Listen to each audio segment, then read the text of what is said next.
AI dan pendidikan. Apakah itu, Bu Yulia? Ya, AI bagaimana ya dipakai untuk pendidikan. Nah, ini mungkin dunia pendidikan ini dunia yang paling tergoncang karena AI, Pak. Karena Seluruh dunia termasuk. seluruh dunia ya memang AI sudah mengubah segala sesuatu. Tapi dunia pendidikan itu paling tidak siap.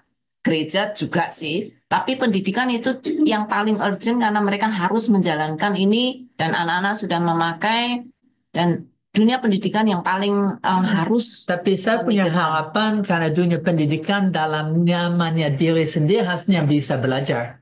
Ya. Dan harusnya bisa beradaptasi. Fakta mungkin tidak seperti itu, tapi itu yang harapan. AI dan pendidikan itu satu modul daripada sabda, dan itu satu modul yang bisa sehari, bisa 4 jam atau dipadatkan dalam 2-3 jam, dan AI dan pendidikan itu modul yang lahir daripada AI 4321 akan lihat itu punya 4 realitas, 1 akibat, dan 5 pelajaran terpenting. So, mulai.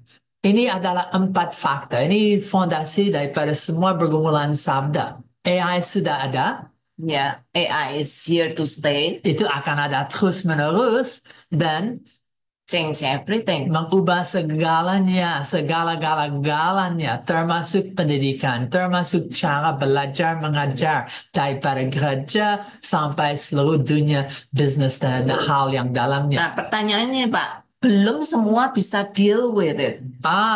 Menghadapi tadi the challenge, menyampaikan the response. Apa response kita? Bagaimana kami menghadapi itu? And untuk deal with it, sabda punya satu keinginan. Ini ada tadi 4 fakta. Ada terus-menerus, akan ubah segalanya, apa response. Kami punya 3 tujuan. Untuk bisa berbicara, bisa coba-coba, bisa membagi, share hasilnya. Ini tujuannya itu menyampaikan hasil A, kami learn, belajar, kami melayani dengan satu keinginan. AI for God sekarang. Nah, ini bagian dari modul yang lain, tapi biasakan lama, dalam kurang 60 titik, sahab sudah disampaikan.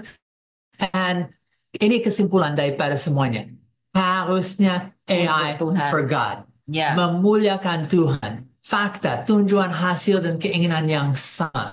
Dan AI Academy tempat untuk belajar bagaimana untuk bisa seperti itu. Sebenarnya banyak orang Kristen yang sudah pakai AI, Pak. Tapi sama sekali tidak sadar bahwa gereja pelayanan itu bisa sangat diuntungkan dengan AI. Kemarin dulu waktu roadshow ada beberapa mahasiswa dari BINUS di Malang yang ikut dalam pelatihan. Nah, selesai pelatihan mereka sama responsnya gimana? Sudah pakai AI kan? Sudah. Gimana responsnya sekarang? Sama sekali tidak menyangka bahwa AI itu bisa untuk pelayanan. Ya, berarti harus deal with it. And deal with it itu akan saya rasa jadi kesempatan dan hasil yang baik. Oke, dari dunia AI dan pendidikan ada 4 realitas. Semua dipasang di satu halaman, dan yang biasa 30 menit diskusi dan bergumul, saya akan lagi coba 30 titik.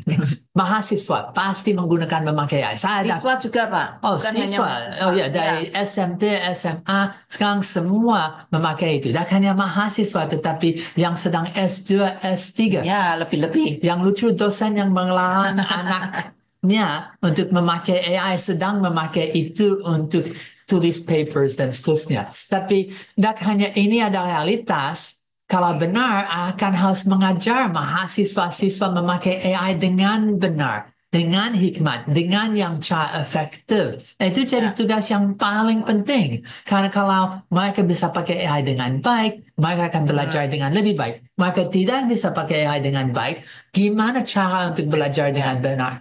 Dan lebih dari itu, kelas harus dibalik.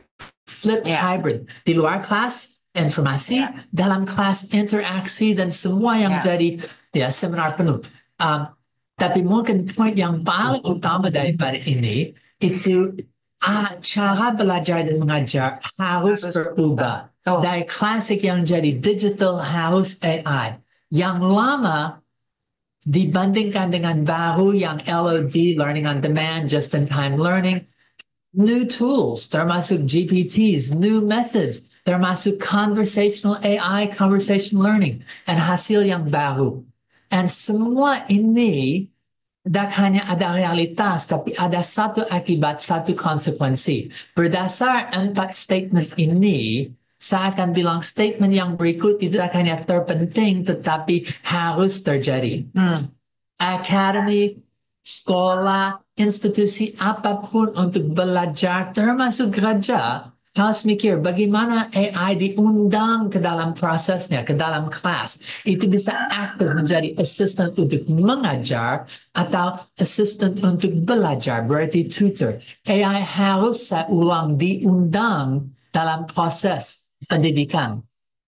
And berarti itu jadi fondasi daripada academy dan cara baru untuk belajar. Ya, tapi tidak diundang untuk menguasai kita ya Pak. Kebalikannya, diundang untuk menjadi asisten sehingga punya proper posisi, bukan untuk menjadi tuan kita, tapi menjadi alat untuk itu betul untuk semua teknologi. Teknologi ada ordernya dan kami tidak diciptakan untuk melayani teknologi, tapi baliknya Tuhan mengizinkan ada teknologi untuk saya bisa melayani orang dengan lebih baik dan saya bisa untuk menyebar dia. Dan so ordernya itu Tuhan, manusia dan teknologi. Tapi kalau dengan benar dan baik, itu akan jadi assistant, itu bisa dampingi belajar, dan itu bisa mengubah total paradigma untuk belajar.